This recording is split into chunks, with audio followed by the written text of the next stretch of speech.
মরণের সময় মানুষ সময় চাইবে না উমরা করার জন্য। উমরা তো এখন ফ্যাশন, সপরিবারে চলে যাচ্ছে উমরা করতে। রামাজানের মাস সেখানে থাকবে, ওটা কাবা ঘর, সারা পৃথিবী একই সমান। ওখানে এত টাকা পয়সা করে খরচ করে কি হবে, কি হতে পারে? ও সারাদিন ছবি উঠাচ্ছে, আহাল পরিবার নিয়ে ছবি উঠাচ্ছে, গল্প জমাচ্ছে, বন্ধু বান্ধব নিয়ে গেছে, দিন রাত ছবি উঠাচ্ছে আর গল্পে কাটছে। এইটা কি ইবাদত? আর এটা তো লোক দেখানো ব্যাপার আছে। বলছে সপরিবারে যাব, অপেক্ষা করছে, টাকা পয়সা দিয়ে সব কিছু রেডি করেছে। ভুল হিসাব। প্রতি মাসে যদি 2-3 বার করে উমরা করেন, এর পরেও দান করলে যে ফল হবে উমরা করে সে ফল হবে না। উমরা যদি কবুল হয় তাহলে আপনার ব্যক্তিগত নেকি, আর কবুল যদি না হয় তাহলে আমও গেল, ছালাও গেল, কাঁদতে কাঁদতে 2 চোখও গেল। যা অবস্থা তাতে হওয়ার কথা নয়। বউ আছে ফ্যাশন ধরে, আপনিও আছেন, সাথে ছেলে মেয়েও আছে, গল্প গুজবও আছে, ছবিও আছে, দিন রাত বউকে ধরে ছবি উঠাচ্ছে তপ করার সময়। ধর্ম পাগল হয়ে গেছে যে আপনারা দিন রাত দেখতে চাচ্ছেন, দেখতে পাচ্ছেন। আমার চেয়ে সবাই ভালো জানেন, আমি শুনে বলছি আর আপনি দিন রাত দেখে বলছেন। যে আপনার সাথী চলে গেছে, আপনি যাওয়ার অপেক্ষা করছেন, দেখেন তাদের অবস্থা। মানুষে তো বিবেচনা করবে, পশু প্রাণী বিবেচনা করবে নাকি? পশু প্রাণী তো বিবেচনা করবে না। বলছিলাম, মরণ যখন মানুষের চলে আসে, সবাই, আমি আপনি সবাই, মরণের সময় মানুষের একটা দাবি থাকবে আল্লাহর কাছে, একটু সময় দাও, একটু আমি দান করে ভালো মানুষ হব। এই কথা আল্লাহ তাআলা বলেন। ওই সময়তে কেউ বলবে না যে আমি রোজা করে ভালো মানুষ হব, আমি হজ করে ভালো মানুষ হব, আমি উমরা করে ভালো মানুষ হব, আমি মানুষের সাথে ভালো চাল চলন দেখে ভালো মানুষ হব। এরকম দাবি থাকবে না। দান করে ভালো মানুষ হব, দান করে ভালো মানুষ হওয়া যায়। তোমরা দান করো, সেদিন আসার পূর্বে যেদিন তোমরা এ কথা বলবে অথচ বলে কোনো লাভ নেই। এক মুহূর্ত আমি কমবেশ করব না, যার যেভাবে আদেশ দেওয়া আছে সেভাবেই পালন হবে। এক থাপ্পড় দিয়েও মুসা আলাইহিস সালাম রেহাই পাননি, এক পর্যায়ে যেতেই হয়েছে দুনিয়াতে। সবার সময় আসলে চলে যেতে হবে, এ কথাই ঠিক। যতক্ষণ পর্যন্ত শ্বাস বন্ধ হয়নি ততক্ষণ পর্যন্ত ভুল ধরা পড়েনি। আল্লাহ তাআলা বলেন, ইয়ামহাকুল্লাহুর রিবা ওয়া ইউরবিস সাদাকাত, মানুষের সুদে টাকা কমিয়ে দেয়, দানে টাকা বেশি করে। আবু হুরায়রা রাদিয়াল্লাহু তাআলা আনহু বলেন, রাসূল সাল্লাল্লাহু আলাইহি সাল্লাম বলেছেন, ইবনে আদম আনফিক উনফিক আলাইকা, আদমের ছেলে মেয়ে দান করো, আমি ওটা পূর্ণ করে দেব। আল্লাহ বলছেন দান করলে টাকা বেশি হয় আর সুদ খেলে টাকা কমে যায়। একাধিক দিন বলেছি, সুদের শেষ পরিণতি নিঃস্ব, আজ হোক আর কাল হোক। যারা সুদ খায় তাদেরকে ভিক্ষুক হতে হবে, হতেই হবে। একদিন না একদিন সেটা ফিরে আসবে। কেননা আল্লাহ তাআলা বলছেন যে কোনো মূল্যে সুদ থেকে বিরত থাকার চেষ্টা করতে হবে। লোন নিয়ে কোটি টাকা লোন নিয়ে ব্যবসা করার হিসাব করিয়েন না। যারা বড় ব্যবসায়ী তারা ব্যাংকের টাকা নিজের টাকা মনে করে, কেন? ফেরত দেওয়া লাগে না। একদিন এই সেই বাস গেছে, 8 টাকা দেওয়া লাগে না। জানাজাই হবে না, কোনো হুজুর দেখে কাজ হবে না। বড় হুজুর, মেজ হুজুর, সেজ হুজুর, বিচারের মাঠ কোনো হুজুর দেখা হবে না। বড় বড় নেতা যারা, তাদের পিছন দিকে হাত বাঁধা থাকবে। ইন্দিরা গান্ধীর হাত পিছন দিকে বাঁধা থাকবে, ফেরাউনের হাত পিছন দিকে বাঁধা থাকবে, তার নাম কিয়ামতের মাঠ। আদ সামদের হাত পিছন দিকে বাঁধা থাকবে, তার নাম কিয়ামতের মাঠ। কবর যত কঠিন, কিয়ামত তার চেয়ে অনেক বেশি কঠিন। কিয়ামত যত কঠিন, জাহান্নাম তার চেয়ে অনেক অনেক অনেক বেশি কঠিন। সম্মানিত দিনী ভাই বোন, আনাস রাদিয়াল্লাহু তাআলা আনহু বলেন, রাসূল সাল্লাল্লাহু আলাইহি সাল্লাম বলেছেন, ইন তাবজুলিল ফাজলা খায়রুন লাক আইন তুমসিকুহু শাররুন লাক, টাকা পয়সা হিসাব করে দান করো, অতিরিক্ত যা আছে দান করো, ওকে জমা করে রাখিও না। জমা করে রাখলে ফলাফল ভালো হবে না। উমামা বাহিলি রাদিয়াল্লাহু তাআলা আনহু বলেন, রাসূল সাল্লাল্লাহু আলাইহি ওয়াসাল্লাম বললেন, তাসাদ্দাকু মিন কাবলা ইয়াতি আহাদাকুম, ওই দিন আসার পূর্বে দান করো যেদিন তোমাদের উপরে সময় চলে আসবে। এমসি রাজুল বেসাদাকাতে, মানুষ তার টাকা নিয়ে ঘুরবে, কোথায় দান করবে জায়গা পাবে না। যেখানে দান করতে যাবে সে বলবে, লা আতাতা বিলামস লা কাবিল তোহাফামাল ইয়াউম ফালা হাজাত আলাই বিহা, কালকে আসলে আমি আজকে আপনার দান নিতাম, আজকে আপনার দান আমি নিব না, আমার প্রয়োজন নেই। হ্যাঁ, এটা আসবে, যদিও আমাদের এখানে দেখা যাচ্ছে না, তবুও কোনো কোনো দেশে এখন টাকা নেওয়ার মানুষ নাই। এরকম সারা পৃথিবী জুড়ে হয়ে যাবে। সেই দিন আসার পূর্বে দান করো। যেদিন যাকে দিতে যাবা সেই নিবে না। এখনও যদি মানুষ হক পথে দান করে, মানে যে দানে কাজে লাগবে, তাহলে এদেশে মানুষ খুঁজে পাবে না। আপনি তো যেখানে দান করছেন সেখানে শিরক হয়, তাহলে সেটা আপনি শিরকের সহযোগিতা করলেন। যেখানে দান করলেন সেখানে বিদাত হয়, সেখানে মিলাদুন নবী হয়, সেখানে সল্লে আল্লাহ গায়, সেখানে আরও কত কি। কোরআন মাজিদ পড়ে নেকি কবরে বক্সিয়ে দেয়, অবাক কথা। কোরআন মাজিদ পড়ে মানুষ কবরে নেকি বক্সে দিতে পারে? এটা হলো বলছে, এই হুজুর আপনার কয়েকটা ছেলে নিয়ে এসে আমার আব্বার নামে একটু কোরআন মাজিদ পড়ে দিন। তো ওরা 1 ঘন্টা যাবৎ এদিক ওদিক মাথা ঝুঁকিয়েছে, তো বলেছে আমাদের হয়ে গেছে এক পারা। এবার বাড়ি কোরআন মাজিদ বাড়ি যাওয়ার সময় বলছে, তুই কতটুকু পড়েছি? বলে আমি 1 পৃষ্ঠা। তুই কতটুকু পড়ে? আমি একটুকু পড়িনি, শুধু মাথা ঝোঁকাচ্ছিলাম। আর আল্লাহর হস্তে আপনার শুধু ফালাকার এখলাস মুখস্থ আছে, নাস, আর হুজুরের বাকারা আল ইমরান আছে। তাছাড়া আপনার মধ্যে আর হুজুরের মধ্যে কোনো পার্থক্য নাই। হিফজখানায় শিক্ষা প্রতিষ্ঠান নয়, হিফজখানা শিক্ষা প্রতিষ্ঠান নয়। হিফজখানা আনুষঙ্গিক প্রতিষ্ঠান হতে পারে, যেখানে কোরআন হাদিস শিক্ষা দেওয়ার মাধ্যম আছে, সেখানে হিফজ থাকতে পারে। হিফজ মানুষের বিদ্যার সহযোগিতা করতে পারে। হিফজ মূলত কোনো বিদ্যা নয়, ও তো কিছু জানে না। নইলে ও কথা বলে আর না হলে চলে যায় যে কবরে বক্সিয়ে দিয়ে। কবরে বক্সিয়ে দিয়ে কারো পৈতৃক সম্পত্তি নাকি যে কবরে বক্সিয়ে দিবেন? মানুষ মরার পরে 2টা পথ, মুখে বলেন আল্লাহ আমার বাপকে ক্ষমা করো, আর 10 টাকা দান করেন, বাস। এই 2টা পথ, এই 2টা পথ ছাড়া তৃতীয় কোনো পথই নেই।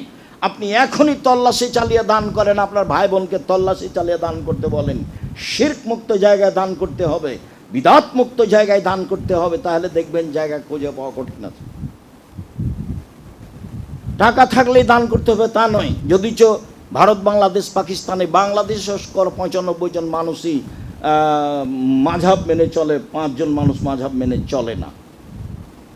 তো যারা মাঝহাব মেনে চলে তাদের দানের অধিকাংশই ভুল পথে আছে, তারা ধরতে পারে না। অথচ মাছ দিয়ে ভাত খেলে কাঁটা ফেলে খায়। দান করলেও বিবেচনা করা উচিত কোথায় দান করতে হবে।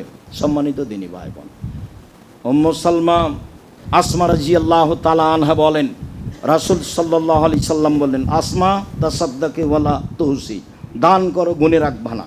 কয় টাকা দান করলে এটা হিসাব করবো না। ওলা তুই ফাইয়াল্লাহু আলাইকে, দান বন্ধ করবা না, নইলে আল্লাহ তোমার প্রতি দয়া রহমত বন্ধ করে দিবে। এটা নিষেধ, বুখারী মুসলিমের হাদিস, খুব ভালো করে খেয়াল করবেন। আসমা তুমি দান বন্ধ করো না। শোনো, যদি দান বন্ধ করো তাহলে আল্লাহ তোমার প্রতি দয়া রহমত, তোমার রুজির বরকত সব বন্ধ করে দেবে। আনফেকি মাস্তাতাতে, যা পারো সেটা দান করো, সম্ভবপর। দান জরুরি, তুমি দান করো। দান জরুরি, তুমি দান করো, সম্ভবপর দান করো। আবু যার গেফারি রাদিয়াল্লাহু তাআলা আনহু বলেন, রাসূল সাল্লাল্লাহু আলাইহি সাল্লাম বললেন, সুবহানাল্লাহ বললে দানের নেকি হয়, আলহামদুলিল্লাহ বললে দানের নেকি হয়, আল্লাহু আকবার বললে দানের নেকি হয়, লা ইলাহা ইল্লাল্লাহ বললে দানের নেকি হয়, ভালো কাজের আদেশ করলে দানের নেকি হয়, মন্দ কাজের নিষেধ করলে দানের নেকি হয়, স্ত্রী মিলনেও দানের নেকি হয়। সাহাবীগণ তখন বললেন, কেমন হলো কথা, যে মানুষ তো স্ত্রী মিলনে যায় প্রবৃত্তিকে ঠেকানোর জন্য, সেটা দান হতে নেকি হতে পারে কি করে? তখন রাসূল সাল্লাল্লাহু আলাইহি সাল্লাম, দেখো মিলন যদি ভুল পথে হতো তাহলে পাপ হতো কি না? সাহাবীগণ বললেন, তা তো অবশ্যই, মিলন ভুল পথে হলে পাপ তো হতোই। মিলন যদি ভুল পথে হলে পাপ হয়, তাহলে ঠিক পথে হলে নেকি হবে। পথগুলি রাসূল সাল্লাল্লাহু আলাইহি সাল্লাম দানের উল্লেখ করলেন। আবু মুসা আশআরী রাদিয়াল্লাহু তাআলা আনহু বলেন, রাসূল সাল্লাল্লাহু আলাইহি সাল্লাম বললেন, কুল্লু মুসলিম সাদাকা, সবাকে দান করতে হবে। এই বাক্য সাহাবীদের উপরে কঠিন হয়ে গেল। তিনি বললেন, সবকে দান করতে হবে। অবাক, সবাই কিভাবে দান করবে? তখন সাহাবীগণ বললেন, ফাইলামে আস্তাতে, সবাই যদি দান করতে পারে না তাহলে কি করবে? সবাই কি দান করতে পারবে? দান করলে তো টাকা থাকা লাগবে। তখন আল্লাহ রাসূল বললেন, শোনো, ফালইয়ামাল বিয়াদাইহি, ও মানুষের বাড়িতে কাজ করবে। ফায়ানফা নাফসাহু ইয়াতাসাদ্দাক, নিজে উপকৃত হবে দিন মজুরি করে এবং মানুষকে দান করবে। তাহলে দিন মজুরকে দান করতে হবে, ভ্যান চালককে দান করতে হবে, রিক্সা চালককে দান করতে হবে। যে যেভাবে পয়সা ইনকাম করছে তাকে দান করতে হবে, এটা আদেশ।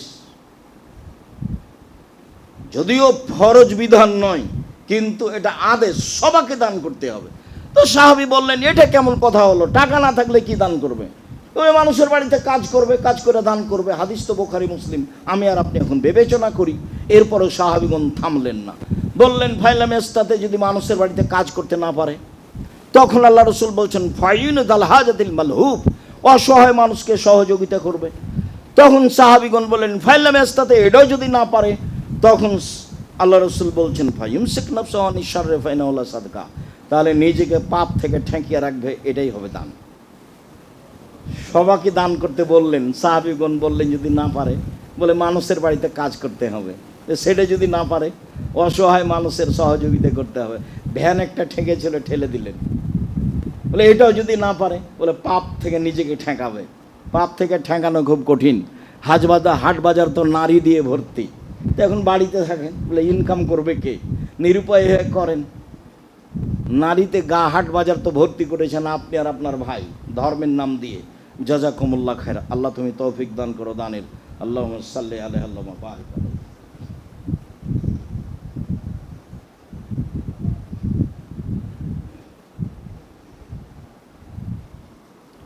আলহামদুলিল্লাহ ওয়াহদা ওয়াসসালাতু ওয়াসসালামু আলা মান লা নাবিয়্যা বা'দা।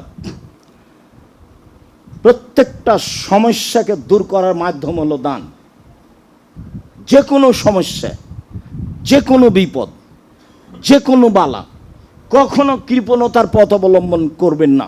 আল্লাহ রসুল বলছেন অত্তাকু সোহা ফাইন্না সোহা আলাকা মান কানা কাবলাকুম। পৃথিবীর মানুষ, কৃপণতা থেকে বেঁচে থাকো। পৃথিবীর মানুষ কৃপণ হয় না, কৃপণতা পূর্বের মানুষকে ধ্বংস করেছে।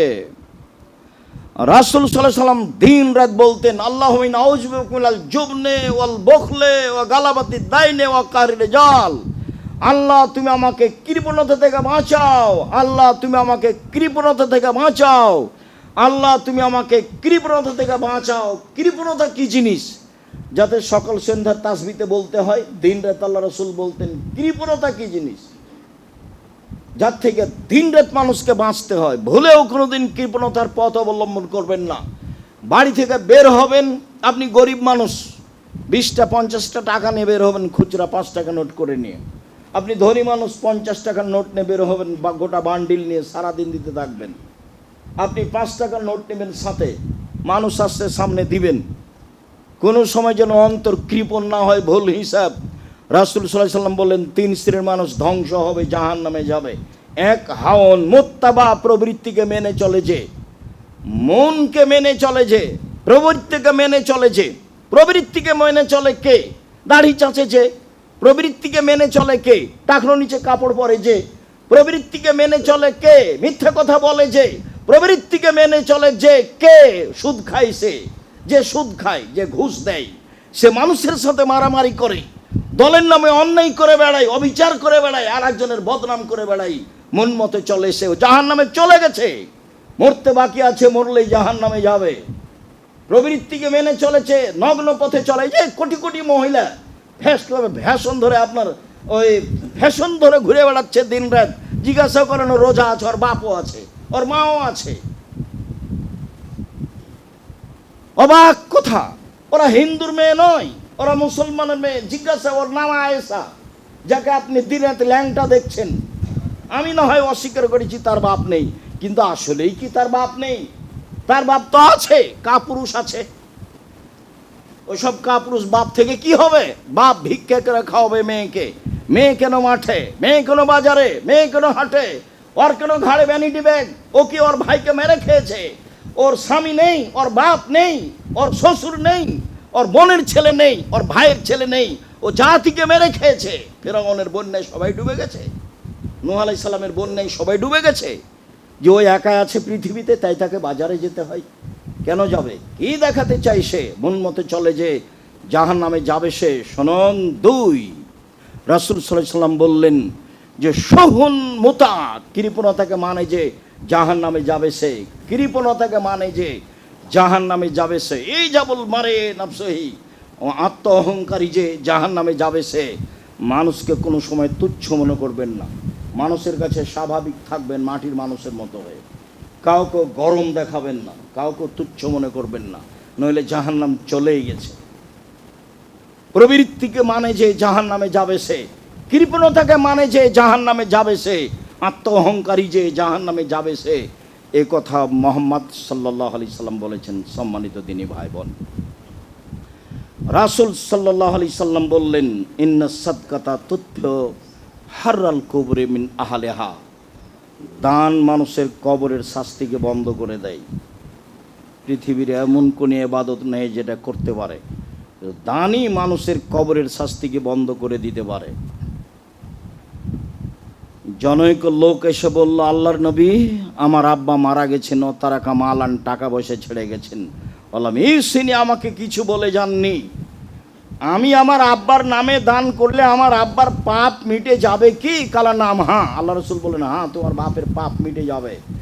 আল্লাহ নবীও বলেননি ছোট বড়, জিজ্ঞাসাকারীও বলেননি ছোট বড়। হাদিস বুখারী মুসলিম।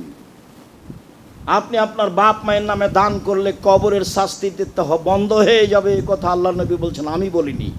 তার পাপ মিটে যাবে, এ কথা মুহাম্মদ সাল্লাল্লাহু আলাইহি সাল্লাম বলেন, এ কথা আমি বলিনি। রাসূল সাল্লাল্লাহু আলাইহি সাল্লাম বলছেন, ইন্না সাদকাতা ইয়াতি ইয়াউমাল কিয়ামা। বিচারের মাঠে দান আসবে ছায়া হয়ে। অতক্ষণ পর্যন্ত আপনার উপরে ছায়া করে থাকবে যতক্ষণ পর্যন্ত বিচার শেষ না হচ্ছে। বিচার শেষ হওয়া পর্যন্ত আপনার উপরে ছায়া হিসাবে থাকবে দান, একথা মুহাম্মদ সাল্লাল্লাহু আলাইহি সাল্লাম বলেন। 7 শ্রেণীর মানুষ বিশেষ ছায়াতলে থাকবে বিচারের মাঠে। তার এক শ্রেণীর মানুষ গোপনে দান করে যে, ইন্না সাদকাতা সিররে তুতফিউ গাযাবার রাব্বে। গোপনে দান আল্লাহর রাগকে মিটিয়ে দেয়। সম্মানিত দিনী ভাই বোন, রাসূল সাল্লাল্লাহু আলাইহি সাল্লাম বললেন, ইন্না সাদকাতা তুতফিউল খাতিয়াতা কামা ইতফিউল মাউন নারা। নিশ্চয় দান মানুষের পাপকে মিটিয়ে দেয় যেভাবে পানি আগুনকে নিভিয়ে দেয়। এই কথা আমি বলিনি, মুহাম্মদ সাল্লাল্লাহু আলাইহি সাল্লাম বলছেন, দান মানুষের পাপকে মিটিয়ে দিতে পারে যেভাবে পানি আগুনকে নিভিয়ে দিতে পারে। কোনো ইবাদত নাই পৃথিবীতে যা এমন করতে পারে। হজ পারে না, উমরা পারে না, সালাত পারে না, সিয়াম পারে না, তাসবিহ তাহলিল জিকির আজকার পারে না, দানই পারে। রাসূল সাল্লাল্লাহু আলাইহি সাল্লাম বলছেন, সাদকাতু বুরহান। দান হলো দলিল। বুখারী মুসলিমের হাদিস। কি দান? দলিল মানে কি? দলিল, এই জমি আমার, প্রমাণে দলিল আছে। এই বাড়ি আমার, প্রমাণে দলিল আছে। বিচারের মাঠে আল্লাহকে বলবো, আমি জান্নাত পাবো। আল্লাহ যদি বলে কেন? আমি বলবো, জান্নাত পাওয়ার দলিল আমার কাছে আছে। আমি এমনি বিচারের মাঠে আসিনি, আমি দলিল দিলে নিয়ে এসেছি। সেটা হলো দান। পৃথিবীর কোনো ইবাদতকে রাসূল সাল্লাল্লাহু আলাইহি ওয়াসাল্লাম দলিল বললেন না দান ছাড়া। হাদিস বুখারী মুসলিম। সম্মানিত দিনী ভাই বোন, একজন আমার মা হঠাৎ মারা গেছেন, ওয়াজুন্নাহা তাকাল্লামাত তাসাদ্দাকাত। আমি মনে করছি আমার মা কথা বলতে পারলে দান করতেন। আফাউসাদ্দাকান হালাহা সওয়াব। আমি আমার মায়ের নামে দান করলে আমার মায়ের নেকি হবে কি? আল্লাহ রাসূল বললেন, হ্যাঁ। মহিলা মানুষ জিজ্ঞাসা করলেন আল্লাহর নবীকে। মহিলা মানুষ বলছেন, আয়েশা রাদিয়াল্লাহু তাআলা আনহা বলেন, যে মহিলা এসে আল্লাহ রাসূলকে বলল, আমার মা হঠাৎ মারা গেছেন, আমার ধারণা আমার মা কথা বলতে পারলে কিছু দান করতেন। আমি যদি এখন আমার মায়ের নামে দান করি নেকি হবে? আল্লাহ রাসূল বললেন, হ্যাঁ। সম্মানিত দিনী ভাই বোন, বিশেষভাবে মহিলাদের বলতে চাই, খারাজা রাসূলুল্লাহ সাল্লাল্লাহু আলাইহি ওয়াসাল্লাম ফিতরা আধা মাররা ইলা নিসা। তিনি ঈদুল আযহা ওয়া ঈদুল ফিতরে ঈদের মাঠে গেলেন। সালাত শেষে তিনি মহিলাদের কাছে গেলেন। মহিলাদের কাছে গিয়ে বলছেন, ইয়া মাশারান নিসায়ে তাসাদদাকনা ফাইন্নী উরিতুকুন আকসার আলিন নারে। মহিলারা শোনো, দান করো, তোমাদের অধিকাংশ দেখি তোমরা জাহান্নামী। জাহান্নাম থেকে বাঁচতে হলে দান করো। বুখারী মুসলিমের হাদিস। দান করে তোমরা জাহান্নাম থেকে বাঁচো। জাহান্নাম বলতে নারী আর নারী।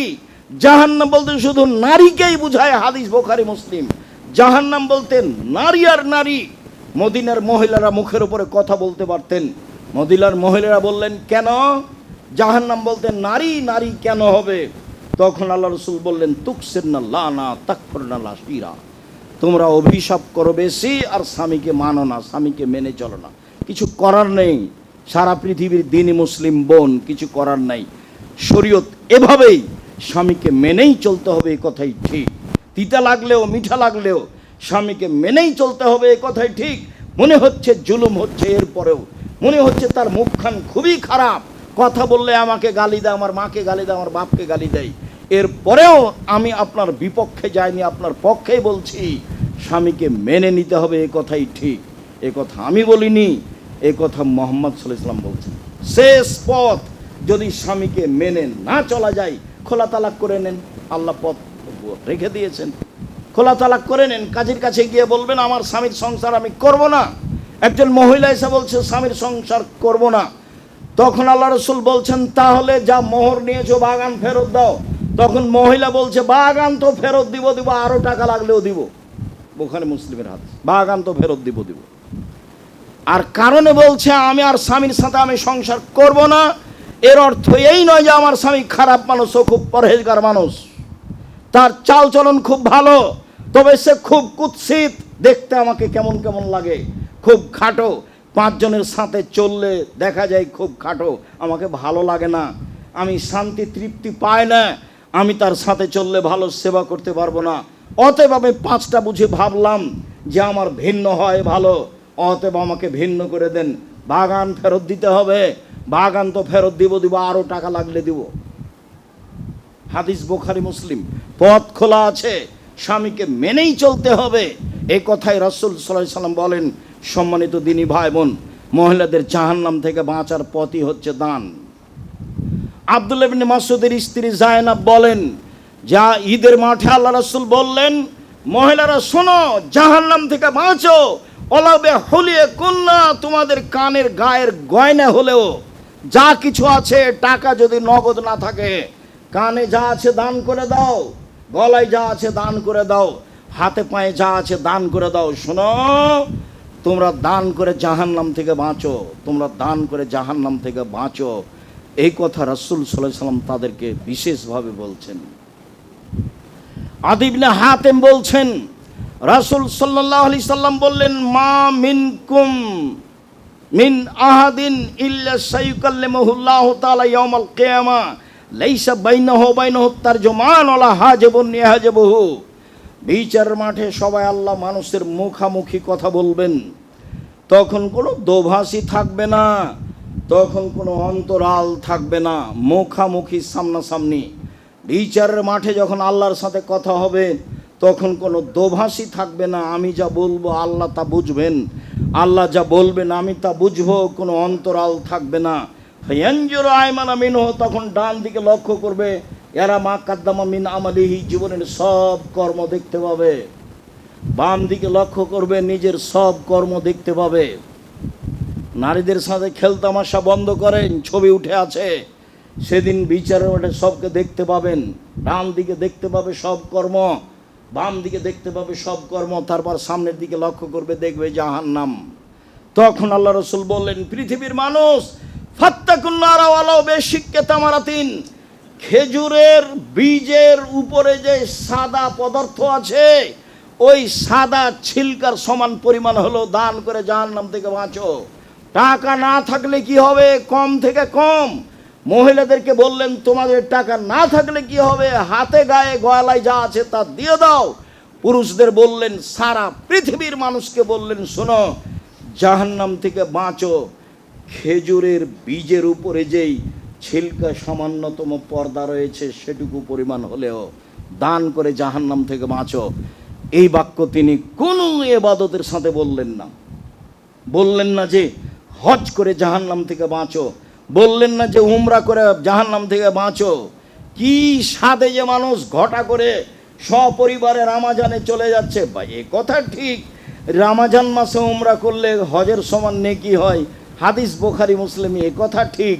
কিন্তু আপনার আহাল পরিবারে গ্রামে আছে অসহায় মানুষ, সবকে ছেড়ে আপনি চলে গেলেন, এটা আপনি কি দেখাতে যাচ্ছেন? আপনার ভাই বোনকে বলেন হিসাব পরিবর্তন করতে বলুক, বন্ধু বান্ধবকে বলেন হিসাব পরিবর্তন করতে হবে, এই হিসাব ঠিক নয়। আল্লাহ বললেন না, নবী বললেন না যে তোমরা উমরা করে জাহান্নাম থেকে বাঁচো, হজ করে জাহান্নাম থেকে বাঁচো, রমজান মাসের সিয়াম রোজা থেকে জাহান্নাম থেকে বাঁচো, এই কথা তিনি বলেননি। তিনি বললেন, পৃথিবীর মানুষ শোনো, খেজুরের বীজের উপরে যে সাদা পদার্থ থাকে এই পরিমাণ হলেও দান করে জাহান্নাম থেকে বাঁচো। তিনি বললেন প্রত্যেক দিন সকালে দুইজন ফেরেশতা আকাশ থেকে নেমে আসেন। প্রত্যেক দিন সকালে দুইজন ফেরেশতা আকাশ থেকে নেমে আসেন। একজন বলেন আল্লাহুম্মা আতে লিকুল্লি মুনফিকিন খালাফা, আল্লাহ যে যতটুকু দান করে তা তুমি পূর্ণ করে দাও। দিন রাত একজন ফেরেশতা বলতে থাকেন। সারা পৃথিবীতে যেখানে যখন সকাল হয় ফেরেশতা বলেন আল্লাহ যে যতটুকু দান করলো তুমি তা পূর্ণ করে দাও। অপরজন বলে আল্লাহুম্মা আতে লিকুল্লি মুমসিকিন তালাফা, যে যতটুকু দান করলো না তুমি তার ধ্বংস করে দাও। এবার হাদিস তো বুখারী মুসলিম। একজন ফেরেশতা বলেন এভাবে আমার ধ্বংস কামনা করেন। আল্লাহ রাসূল বলেছেন যে কৃপণ জাহান্নামে যাবে, কৃপণতাকে মানে যে সে জাহান্নামে যাবে, এদিকে আবার ফেরেশতা রেডি করেছেন আল্লাহ। একজন ফেরেশতা প্রত্যেক দিন সকালে সারা দিন বলতে থাকে আল্লাহ যে যতটুকু দান করলো তুমি তার ততটুকু ধ্বংস করে দাও, যে যতটুকু দান করলো না তুমি তার ততটুকু ধ্বংস করে দাও। রাসূল সাল্লাল্লাহু আলাইহি সাল্লাম বললেন আলিয়াদুল উলিয়া খায়রু মিন ইয়াদিস সুফলা, দেওয়া হাত ভালো নেওয়া হাতের চেয়ে। খুব জরুরি দুর্ঘটনা ছাড়া মানুষের কাছে সাহায্য চাইবেন না। দিন মজুরি করে খাবেন, আমি তো বলেছি শেষ পথ দিন মজুরি। শ্বশুরের কাছে টাকা নিতে হবে না, যৌতুক নিতে হবে না, 24 ঘন্টার মধ্যে যৌতুক ফেরত দিতে হবে। মোটর সাইকেল আপনার শ্বশুর আপনাকে দিয়েছে খুশি, ভুল কথা। আপনার শ্বশুর মোটর সাইকেলটা ফকিরকে দিতে পারে না। আপনার শ্বশুর যে মোটর সাইকেল আপনাকে দিয়েছে, আপনি কি কাপুরুষ? ফার্নিচার আপনার শ্বশুরকে আপনাকে দিতে হবে কেন? ভিক্ষা করে খান নাকি? কই আবদুল্লাহর শ্বশুর তো আমাকে একদিনও বলে না, আব্দুর রহমানের শ্বশুর তো একদিনও বলে না, আব্দুর রহিমের শ্বশুর তো একদিনও বলে না আমাকে যে ভাইজান আমি কিছু একটু ফার্নিচার দিই। আমার বাসায় ফার্নিচার থাক আর না থাক সেটা ভিন্ন কথা। কই বলারই তো সাহস করে না কেউ। বলে না তো একদিন একটা ঘড়ি কিনে দিই ভাইজান, এক জোড়া জুতা দিই, তা তো বলে না কেউ। এরা তো সবাই আপনাদের সামনে খোলা দিন রাত আপনাদের সামনে আসছে, এখন সবাই বাহির থেকে চলে এসেছে। আমি এ বলে আপনাকে খাটো করতে চাইনি, আপনারা আমি সহযোগিতা করতে চাচ্ছি, আপনারা আমি সাথে আছি। আপনি আমার দিনী ভাই, আপনি আমার দিনী বোন, আপনার আমি সার্বিক কল্যাণ কামনা করি এবং ধর্ম প্রচারে আমি ফাঁকি দিইনি আপনাকে কোনো দিন। ফাঁকি দিয়ে আমি দিন প্রচার করতে রাজি নই।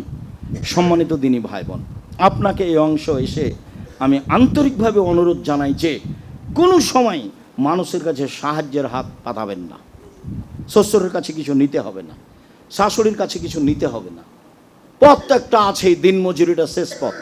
এরপর একটা পথ আছে ভিক্ষের, যেটা পছন্দ নয়, করবো না ভিক্ষা, কাজ করে খাবো। ভিক্ষা করবো কেন? আব্দুর রাজ্জাক সাহেব বলেছেন ওটা উনি কষ্টে বলেছেন, নিরুপায় তাই বলেছেন। কোনো পথই যদি না থাকে তখন বলেছে মেয়ে কেন গার্মেন্টসে ওর বাপ যাবে, শেষ পর্যন্ত ভিক্ষা করবে বাপ মেয়েকে পড়ানোর জন্য। মেয়ে কেন এখানে, ছেলে কেন এখানে? বাপ তার ছেলে মেয়েকে মানুষের মতো মানুষ করবে জমিদারি দিয়ে, না পারলে চাকরি করে, না পারলে ব্যবসা করে, না পারলে দিন মজুরি করে, না পারলে বাপ ভিক্ষা করে ছেলে মেয়েকে পড়াবে। ছেলে মেয়ে কেন মাঠে, ছেলে মেয়ে কেন টোকায়? এভাবে আল্লাহ রাসূল বলেননি এসব টোকামি এদিকে আসতে হবে, এটা বলেন না। ছেলে মেয়ে কেন টোকাই হবে? সব জিম্মেদারি বাপের উপরে চাপানো আছে। যেভাবে বাপ বুঝেছে নিজেকে সেটা সংসার নয়। সংসার পরিচালনায় পিতার ভুল হয়েছে, সংসার পরিচালনায় মায়ের ভুল হয়েছে, এটা সংসার নয়। হাত পাতা শিখাতে হবে না ছেলে মেয়েকে। প্রয়োজনে দিন মজুরি করে খাবো, প্রয়োজনে বাদামের ব্যবসা করব, প্রয়োজনে চকলেটের ব্যবসা করব, প্রয়োজনে কলার ব্যবসা করব। মানুষের কাছে হাত পাতবো না, মানুষের কাছে হাত পেতে নিয়ে জীবিকা নির্বাহ করতে রাজি নই। সম্মানিত দিনী ভাই বোন, বলছিলাম রামাজান মাসকে মূল্যায়ন করার চেষ্টা করেন। সব দরজা খোলা আছে, জান্নাতের সব দরজা খোলা। এর অর্থ এই নয় যে এখন সবাই জান্নাতে যাবে। জাহান্নামের সব দরজা বন্ধ, এর অর্থ এই নয় যে এখন কেউ মরলে জাহান্নামে যাবে না। রহমতের সব দরজা খোলা, আকাশের সব দরজা খোলা।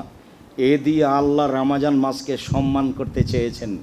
পৃথিবীর মানুষ, তোমরা রমজান মাসকে সম্মান করো, মূল্যায়ন করো। মূল্যায়ন করার জন্য আমি আপনাকে পরামর্শ দিচ্ছি, এক, কম খেতে হবে। এটা প্রথম পরামর্শ। কম সাহারি, কম ইফতার। দ্বিতীয় পরামর্শ হলো প্রয়োজন কম করতে হবে, জুতা স্যান্ডেল কম কিনতে হবে। 90 সাল থেকে আমি সংসার করে আসছি, এ যাবৎ আমি কোনো দিন ঈদকে লক্ষ্য করে কাপড় চোপড় কিনিনি, জুতা স্যান্ডেল কিনিনি। আমি তো নিজের জন্য ভাবি না, আমি তো দেউলিয়া মানুষ। আমার রাস্তাঘাটও যা, বাড়িঘরও তাই। বাড়িঘর 6 মাস গাড়িতে আছি, 6 মাস বাড়িতে আছি। নিজেকে নিয়ে 1 মিনিটের জন্য ভাবা প্রয়োজন মনে করিনি। প্রয়োজন কম করেন, প্রয়োজন বেশি করলে টাকা লাগবে বেশি, তখন কাজে নামতে হবে বেশি। তারপরে তাসবিহ তাহলিল জিকির আজকার করেন। আমার মতো ভবঘোরা হবেন না, কোথায় আছি কোথায় নাই দিন রাত। বাড়িতে স্থির বসেন, তাসবিহ তাহলিল জিকির আজকার করেন, কোরআন তেলাওয়াত করেন। যে কোনো মূল্যে একে মূল্যায়ন করতেই হবে। আল্লাহ রসুল বলেছেন, রমাজান পার হয়ে গেছে, পাপ মোচন করতে পারেনি, দুর্ভাগ্য ব্যক্তি সে। রমাজান পার হয়ে গেল, পাপ মুছে নিতে পারলো না, দুর্ভাগ্য ব্যক্তি সে। আমি পরামর্শ দিচ্ছি আপনাকে মাত্র যে এই করেন, সুন্দর করে তারাবি পড়ার চেষ্টা করেন। জামাতে পড়েন, নলে একাই পড়েন। একাই পড়া সবচেয়ে ভালো, নিজের মতো পড়তে পারবেন। আর নিজের মতো পড়তে গিয়ে কিছুই করতে পারলেন না, তো জামাতে পড়েন। আমি আপনাকে নিজের মতো পড়তে বলেছি এই জন্য যে নিজের মতো পড়লে শান্তি পাবেন। আপনার মতো আপনি কেরাত করতে থাকবেন, 100 বার বলেন সূরা ইখলাস, তারপরে রুকুতে যান। কম খাবেন, কম হিসাব করবেন, কম প্রয়োজন নিয়ে আসবেন সামনে, তাহলে আপনি রমাজানকে মূল্যায়ন করতে পারবেন। দান খায়রাত করেন, দান খায়রাতের একটা বড় সময়। যাকাত তো দিতে হবে, সে নিয়ে তো কোনো কথা নেই, দানের কথাই বলছি। দান করেন, করতেই হবে, সবাইকে দান করতে হবে। দান করেন, অসহায় মানুষকে দান করেন। ফকির যে দিন রাত রাস্তাঘাটে ভিক্ষা চাচ্ছে, হাত পাতে যে, সে হলো ফকির। চায়ও না সংসারও চলে না, সে হলো মিসকিন। খুব ভালো মনে রাখবেন, চায়ও না সংসারও চলে না, সে হলো মিসকিন। তাদের দেন, তাদেরকে খুঁজে দেন, তাদের বাড়িতে টিউবওয়েল আছে কিনা পানির ব্যবস্থা করে দেন, ওদের কাপড় চোপড় দেন। এগুলো ব্যবস্থা। কে বলেছে যে মানুষগুলোকে খাওয়াতে হবে? এই প্রথা তো ভালো নয়। আরও 5 জন সেখানে ধনী মানুষও খেতে যায়। খাওয়ার প্রথা, ইফতারি ব্যবসা হুজুরদের করাতে হবে তা নয়। আপনি নিজে মানুষকে ইফতার করাতে পারেন। মানাফতারা ফালাহু মিসলু আজরিহি, যে ব্যক্তি আরেকজনকে ইফতার করালো সে তারই সমান নেকি পাবে, ওজতে নেকি পাবে, ওর কমানো হবে না। হাদিস তো বুখারী মুসলিম। এখানে দাওয়া সেন্টারে ইফতারের ব্যবস্থা হয়, ইফতারি পাঠান। কেউ 5000 পাঠাবেন, কেউ তো 500 টাকা, কেউ 10 টাকা তো পাঠাতে পারবেন। জামিয়া সালাফিয়া রাজশাহীতে 500 ছেলে আপনাদের খাচ্ছে, তার মানে ওরা এখন টাকা দিবে না, তো ওরা কে খাবার দিবে? সৌদি আরব থেকে শিক্ষক এসেছেন রমজান মাসে, আমাদের আগেও বলেননি। এখন প্রতিষ্ঠান ছুটি দেওয়া হয়েছে, সব ছেলে চলে গেছে। এখন ছেলের বাপ কি টাকা দিবে? বলছে জি না, আমি তো টাকা দিব না। তো এখন সব ছেলেগুলো আসলো, কে খাওয়াবে? তো জামিয়া সালাফে খাবার দিবে। জামিয়া সালাফে কে? বলে আপনার কাঁধের ওপরে আছে। আমি তো কোনোদিন জামিয়া সালাফেকে টাকা দিইনি, কেউ দেয়। এতগুলো ছেলে খাবে, কি খাবে? এখানে 200 আছে, তাহলে 5 আর 2 700 ছেলে মেয়ে আছে। আপনি কোথায় টাকা পয়সা দেন, বা আপনার বন্ধু বান্ধব বা আপনার আত্মীয় স্বজন কোথায় দেয় তা আমি জানি না। জামিয়া সালাফে 519 জন এতিম অসহায় আছে, দান তো এখানে করবেন, যাকাত তো এখানে দিবেন। আর আপনাকে আমি দিন রাত বলছি, শিরক মুক্ত প্রতিষ্ঠান জামিয়া সালাফিয়া, বিদআত মুক্ত প্রতিষ্ঠান জামিয়া সালাফিয়া, দল মুক্ত প্রতিষ্ঠান জামিয়া সালাফিয়া। দল মুক্ত প্রতিষ্ঠান। নির্বাচনের আগের দিন আমাকে বলছে ছুটি হবে না, তো আমি জি না, এই হিসাব আমার মাথায় নেই। নির্বাচনে ভোট দিবে মানুষ, ব্যক্তিগত ব্যাপার, যার যেটা সেটা দিবে, কিন্তু ওকে নিয়ে এখানে কোনো কথা নেই, নিয়ে জামিয়া সালাফে কোনো কথা নেই। আমি কোনো দিন এইসব ভাবি না, দেখি কতদিন টিকতে পারি, আল্লাহ কতদিন এভাবে রাখে। সম্মানিত দিনী ভাই বোন, শুনুন, শিরক মুক্ত জায়গা খুঁজেন। জামিয়া সালাফে হতে হবে তা নয়, দুনিয়াতে আরও থাকতে পারে। বিদআত মুক্ত প্রতিষ্ঠান খুঁজেন যেখানে আছে, দল মুক্ত খুঁজেন, সংগঠন মুক্ত খুঁজেন, হিংসা মুক্ত খুঁজেন। একমাত্র আল্লাহকে সন্তুষ্ট করার জন্য যারা কোরআন হাদিস শিখে, সেই জায়গা খুঁজে বের করেন। সেখানে জাকাত দিয়ে আসেন, সেখানে বন্ধু বান্ধবকে জাকাত দিতে বলেন, সেখানে আত্মীয় স্বজন খালা ফুফুকে জাকাত দিতে বলেন, সেখানে নিজে দেন, সবচেয়ে ভালো হবে। আমি আব্দুর রাজ্জাক বিন স্বপ্নর পাশে থেকে, আপনার কাছে থেকে আমি পরামর্শ দিচ্ছি, এবং আমি বলছি এটাই চূড়ান্ত হক, এটাই চূড়ান্ত সঠিক। আবারও বলছি, আমার বুঝে জামিয়া সালাফে শিরক হয় না, বিদাত হয় না, দল হয় না, সংগঠন হয় না, হিংসা চলে না। দেশের সবচেয়ে বড় প্রতিষ্ঠান, যেখানে অনেক এতিম অসহায়, সেখানে আপনি সহযোগিতা করবেন, আপনার বোন করবে, আপনার ভাই করবে, আপনার আত্মীয় স্বজন করবে, সবাই করবে, এটা আমার ঐকান্তিক কামনা। আপনি গ্রামের অসহায় মানুষকে দেখেন, ফকির মিসকিনকে দেখেন, জামিয়া সালাফিয়াকে ভালোবাসার প্রাণপণে চেষ্টা রেখে মুখে বলেন আল্লাহ তুমি জামিয়া সালাফিয়া কবুল করো। আমি তো দিন রাত বলছি আল্লাহ তুমি জামিয়া সালাফিয়া কবুল করো।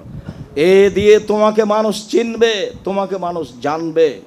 আল্লাহ তুমি জামিয়া সালাফিয়া কবুল করো, তোমাকে মানুষ চিনবে, তোমাকে মানুষ জানবে।